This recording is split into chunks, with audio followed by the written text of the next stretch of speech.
मोमोज बने ससुराल में। जानकी आजकल बहुत खुश रहती थी क्योंकि हाल ही में उसकी बेटी की सगाई हुई थी और जल्दी ही शादी भी होने वाली थी। इसलिए वो अभी से ही अपनी आने वाली बहू के सपने देख रही थी। अरे एक रोटी और देना तो। हाँ हाँ अभी लाई। क्या बात है जानकी जी, वैसे तो हम अगर एक रोटी और मांग लेते थे तो कहती थी पहले बता देते। आज तो कमाल ही कर दियो, प्यार से कह रही हो हाँ हाँ अभी लाई। अरे अब हमारे दिन ही कितने रह गए हैं। मतलब तुम कहीं जा रही हो क्या, या संन्यास लेने का सोच रही हो? अरे हम काहे लेंगे संन्यास, अभी तो हमारे सुख के दिन आ रहे हैं। अब घर में आकाश की बहू आ जाएगी तो हम कहाँ रसोई में खड़े रहने वाले हैं। आपके लिए रोटी सेकने के लिए बहू आ जाएगी, वही सब कुछ करेगी। अच्छा देखा आकाश, अभी से तुम्हारी बीवी से सेवा करवाने के सपने देख रही हैं तुम्हारी अम्मा। अरे हाँ हाँ, अब बड़े अरमानों से ढूंढी है बहू खुद के लिए, काहे नहीं देखेगी सपना। अरे हम कहाँ मना कर रहे हैं कि सपने ना देखो, लेकिन सच होने की उम्मीद मत रखा करो क्योंकि उससे ना दुख होता है। क्यों आकाश? हाँ बात तो आपकी सही है पापा। क्यों, दिव्या को खाना बनाना नहीं आता क्या? अरे नहीं नहीं अम्मा, वो तो अभी से ही कुकिंग क्लास ज्वाइन कर ली है। कहती है शादी के बाद अलग अलग खाना खिलाऊंगी अम्मा को। अरे वाह, देखा हम ना कहते थे कि बड़ी सयानी बहू ढूंढे हैं हम। देखो अभी से कैसे हमारा दिल जीतने की कोशिश कर रही है। अरे वो सब तो ठीक है, लेकिन तुम्हारी अम्मा को सब्जी चावल और रोटी के बिना खाना कहाँ हजम होता है। और बहू तो आज के ज़माने की कुकिंग सीख रही है, अलग अलग चीज़ें बना के खिलाऊंगी। यूँ को चलेगा ना जानकी? अरे हाँ हाँ हम खा लेंगे, काहे नहीं खाएंगे, अगर हमारी बहू प्यार से बनाएगी तो। हैं सोच लो अम्मा, दिव्या को बाहर का चाइनीज़ पास्ता पिज्ज़ा बर्गर ये सब बहुत पसंद है, इसलिए वो ऐसे ही कुछ बनाती रहेगी। अरे ये तो अच्छी बात है ना, हम तो चाहते हैं कि वो अलग अलग चीज़ें बनाए, हम भी तो सीखेंगे ना खाना। आप लोग ना हमें यूं ही डरा रहे हैं। ये तो वक्त ही बताएगा जानकी। जानकी ने कह तो दिया था कि वो तो बहुत खुश होगी अगर उसकी बहू अलग अलग चीज़ें बनाएगी तो, लेकिन जब दिव्या ने शादी के बाद पहली बार नूडल्स बनाया तो उसे देखकर जानकी कुछ हैरान परेशान रह गई। तेरी अम्मा का चेहरा देखा कैसा हो गया है नूडल्स को देखकर। शादी से पहले तो कह रही थी मुझे तो मज़ा आएगा जब बहू अलग अलग चीज़ें बनाएगी। अब देखो नूडल्स को कैसे देख रही हैं। खाइए ना अम्मा, क्या हुआ? अरे हाँ हाँ खा रहे हम, खा रहे हैं हम। अरे क्या हुआ जानकी, नूडल्स को देखकर इतनी हैरान परेशान क्यों लग रही हो? ये नूडल्स ही है ना, हमें ऐसा क्यों लग रहा है कि ये रेशम के धागे हैं। अब इसे खाने से कुछ होगा तो नहीं ना? अरे अम्मा ये नूडल्स ही है, कोई रेशम के धागे नहीं है, आप खाकर तो देखिए। हाँ अम्मा खाकर देखिए, आपको अच्छा लगेगा। हाँ हाँ हम खाते हैं ना। क्या हुआ, अच्छा नहीं लगा क्या? अरे दिव्या, अम्मा को ना ये सब खाने की आदत नहीं है, इसलिए उन्हें ये सब अच्छा नहीं लग रहा है। हाँ बहू, हमने कभी खाया नहीं है ना, लेकिन तुमने बनाया बहुत अच्छा है सच में। हम एक काम करते हैं, दही चावल खा लेते हैं, ठीक है? कोई बात नहीं अम्मा, आप दही चावल खा लीजिए। जानकी को नूडल्स पसंद नहीं आए, लेकिन दिव्या कहाँ हार मानने वाली थी। उसने हर दिन एक नई डिश बनाना शुरू कर दिया जिससे जानकी उससे इम्प्रेस हो जाए, लेकिन जानकी को तो ये चीज़ें हजम ही नहीं हो रही थी। अरे रे हमारी जीभ तो अभी तक जल रही है, क्या करे क्या करे। हाय हम तो कहे थे दिव्या से कि अम्मा को नाचोस और उसकी चटनी मत दो, उन्हें पचेगी नहीं, लेकिन दिव्या कहाँ मानने वाली है। अरे इसमें दिव्या बहू का क्या कसूर है, वो तो चाहती हैं कि कोई अलग नई डिश जानकी को पसंद आ जाए बस। लेकिन जानकी को तो अभी तक कोई भी डिश पसंद ही कहाँ आई है। अरे हम समझ सकते हैं कि दिव्या बहू बहुत कोशिश कर रही है, लेकिन हमें लगता है कि हमारे लिए रोटी सब्जी दाल चावल ही सही है। तुम हमारे लिए वही बना दिया करो बहू। ठीक है माँ जी। चलो हम तुम्हें पान खिला के आते हैं, आओ चलो। हाँ हाँ मीठा पान खाएंगे हम। हम तो पहले ही कहे थे कि अम्मा को ये सब पसंद नहीं आएगा, तुम हो कि हमारी बात कभी सुनती नहीं हो। अरे हमने इतनी सारी डिशेस सीखी हैं, हमें लगा कोई तो ऐसी चीज़ होगी जो अम्मा को पसंद आ जाएगी। अरे ऐसा हो ही नहीं सकता कि अम्मा को ये सब पसंद आए। आप हमें चिढ़ा रहे हैं क्या? अरे हम तुम्हें चिढ़ा नहीं रहे हैं, बस सच्चाई कह रहे हैं कि मेहनत करना छोड़ दो, दाल चावल ही बना दो। हमने अभी तक अम्मा को अपनी स्पेशल डिश कहाँ खिलाई है? अरे अरे सोचना भी मत कि तुम अम्मा को मोमोज खिला दोगी। अरे हम शर्त लगाते हैं, उन्हें बिल्कुल पसंद नहीं आएंगे। अच्छा, तो आप शर्त लगा रहे हैं हमसे? ठीक है, हम भी आपका चैलेंज ना कबूल करते हैं। हम अम्मा को ऐसे मोमोज खिलाएंगे कि वो दीवानी हो जाएगी। अरे दिव्या, काहे तुम ये शर्त लगा रही हो? हार जाओगी, रहने दो ना। देखते कौन हारता है कौन जीतता है। दिव्या ने चैलेंज तो ले लिया था, लेकिन उसे अब डर लग रहा था, क्योंकि ये बात तो सच थी कि जानकी को ये सब विदेशी खाना पसंद नहीं आता था। उसने आज तक किसी भी चीज़ को पसंद नहीं किया था। जोश जोश में क्या तो दिए हैं कि हाँ चैलेंज जीतूंगी, लेकिन ये तो सोचा ही नहीं कि ये सब अम्मा को पसंद ही नहीं आता। लेकिन अब क्या कर सकती हूँ, अब तो बोल कर आ गई हूँ, अब जो होगा देखा जाएगा। अब मैंने वेज मोमोज बना तो दिए हैं। क्या हुआ, डर लग रहा है क्या? एक काम करो, अम्मा के लिए चावल भी बना दो थोड़े से। वो मोमोज नहीं खाएंगे तो उनके पास कुछ तो खाने के लिए बचना चाहिए ना। ज़्यादा खुश होने की ज़रूरत ना है, मैंने चावल पहले से बना दिए हैं। मतलब तुम्हें पता है कि वो मोमोज नहीं खाने वाली हैं। ज़्यादा हंसने की ज़रूरत नहीं है, ठीक है? तुम चलो, मैं मोमोज लेकर आती हूँ।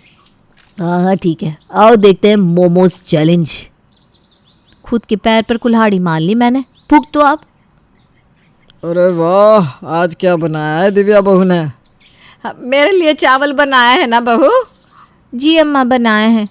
अम्मा, उससे पहले मैं ये कह रही थी कि आप ना ये। अरे नहीं नहीं नहीं बहू, तुझे पता है ना मुझे ये सब पसंद नहीं है। और ये मोमोज तो पता नहीं क्या है, उबले हुए, मुझे नहीं खाना है। हाँ माँ, तुम्हें जो अच्छा लगे वो खाओ। लो चावल लो। हाँ माँ जी, लीजिए, चावल और सब्जी भी है। अरे बहू, तेरा ये उदास चेहरा ना मुझसे देखा नहीं जा रहा। ला, एक मोमो खा लेती हूँ बस। नहीं नहीं माँ जी, कोई बात नहीं, मैं समझ सकती हूँ। आप चावल सब्जी ही खा लीजिए। हाँ, मैं चावल सब्जी तो खाती हूँ, लेकिन ला एक दे दे मुझे चखने को। ला बहू। लीजिए माँ जी। दिव्या का उदास चेहरा देखकर जानकी मोमो खा लेती है, लेकिन खाने के बाद वो बिल्कुल चुप हो गई, जैसे उसके गले में कुछ अटक गया हो। अरे मैंने कहा था ना अम्मा मत खाइए, मोमोज आपके लायक नहीं है। ये लीजिए, पानी पीजिए। अम्मा ये लीजिए पानी, जल्दी से पी लीजिए, उतर जाएगा नीचे खाना। ये क्या बनाया है बहू? सॉरी माँ जी, मैं ना अभी इसे रसोई में रख कर आती हूँ। अरे नहीं नहीं, ला मुझे दे, ये तो बहुत स्वादिष्ट है सच में। क्या क्या है ये स्वादिष्ट?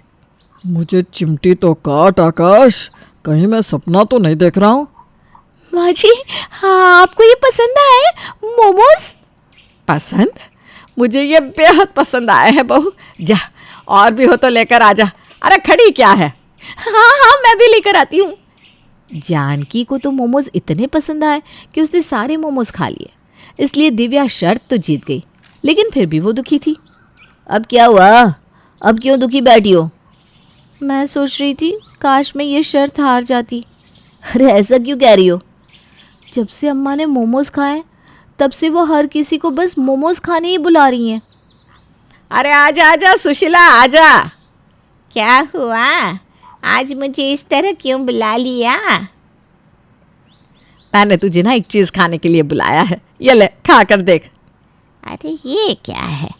अरे इसे ना मोमो कहते हैं, तो खा कर तो देख। अच्छा, तो ऐसा क्या खास? अरे वाह, ये तो सच में मस्त है ना? इसे खाकर तो मज़ा ही आ गया, सच में जानकी। अरे तूने तो अभी उबले हुए खाए हैं, इसमें तले हुए, ग्रेवी वाले और भी बहुत किस्म के बनते हैं मोमोज। मेरी बहू बना देगी। तू बस एक काम करना, कावेरी, लीला, वो पिछली गली वाली सारी औरतों को बुला देना, ठीक है? कहना जानकी ने न्योता दिया है, उसकी बहू मोमोज बना के खिलाएगी सबको, ठीक है ना दिव्या? अब ऐसा कोई छूट तो नहीं गया ना? नहीं माँ जी, कोई नहीं छूटा।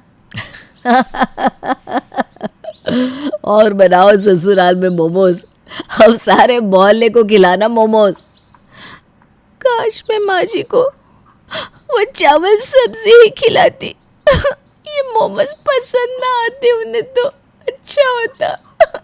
गांव बापस्ती की पहाड़ी पर एक मंदिर था जो कई वजहों से प्रसिद्ध था। बापस्ती के परिवारों में आपसी सौहार्द बना हुआ था, इसकी वजह उस मंदिर को ही बताया जाता है। अरे ओ विमला, ये इस मंदिर की कहानी क्या है रे? अरे ये मंदिर इस गांव के लिए बहुत ही शुभ है। अरे शुभ तो है, तो फिर भी लोग इस मंदिर से दूर क्यों रहते हैं? ये इतना वीरान क्यों रहता है? अरे बड़े बुजुर्ग कहते हैं कि मंदिर में आत्माओं का राज है, जो लोगों की मदद करते हैं लेकिन मंदिर से सभी को दूर भी रखते हैं।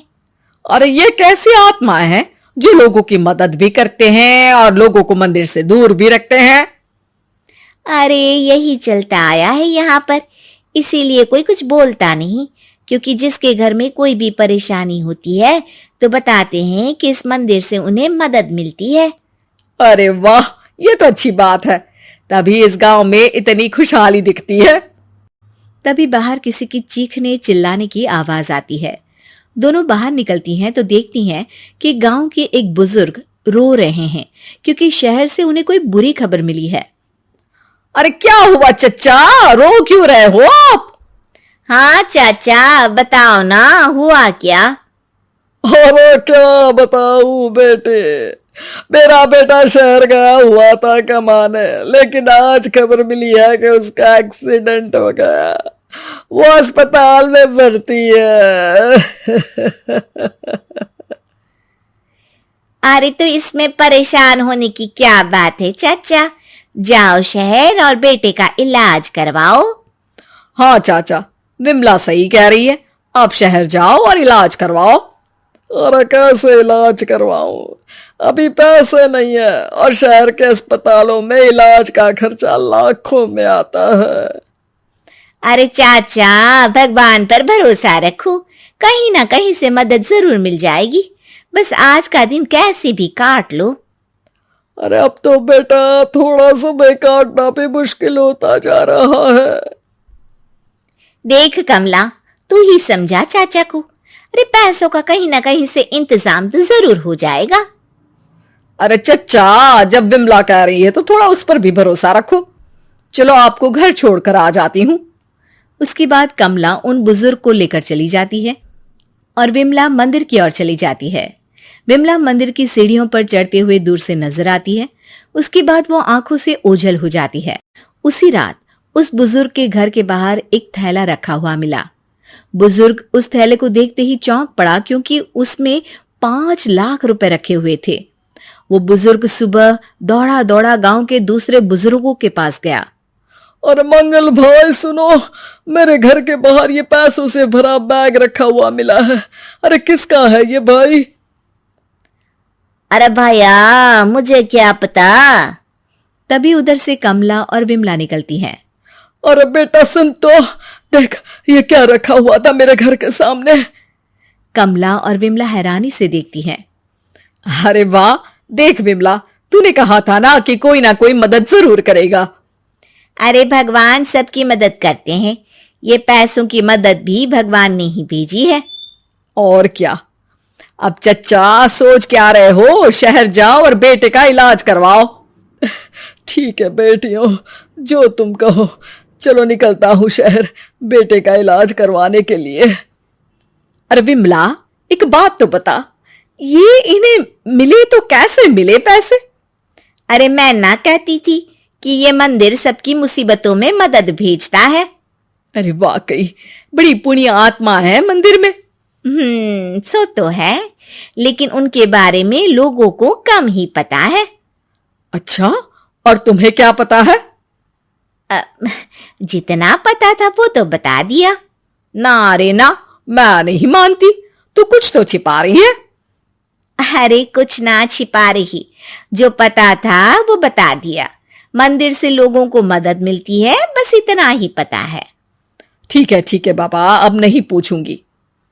इसके बाद उसी रात कमला चुपचाप अपने कमरे से निकलती है और मंदिर की ओर चल पड़ती है। कमला धीरे धीरे मंदिर के दरवाजे पर पहुंचती है। अंदर से हल्की हल्की रोशनी आ रही थी। इसके बाद जो वो देखती है वो हैरान रह जाती है। कमला इसके बाद तेजी से वापस लौट आती है। दूसरे दिन सुबह सुबह। अरे विमला, तू तो छिपी रुस्तम निकली है? ऐसा क्या छिपा लिया मैंने? अरे तूने तो भनक ही नहीं लगने दी और चाचा की मदद भी कर दी। हैं? ये क्या कह रही हो? ऐसा कैसे कह सकती हो तुम? मैंने कोई मदद वदद नहीं की। अरे सब पता है मुझे, कल रात मैं गई थी मंदिर। तो क्या देखा?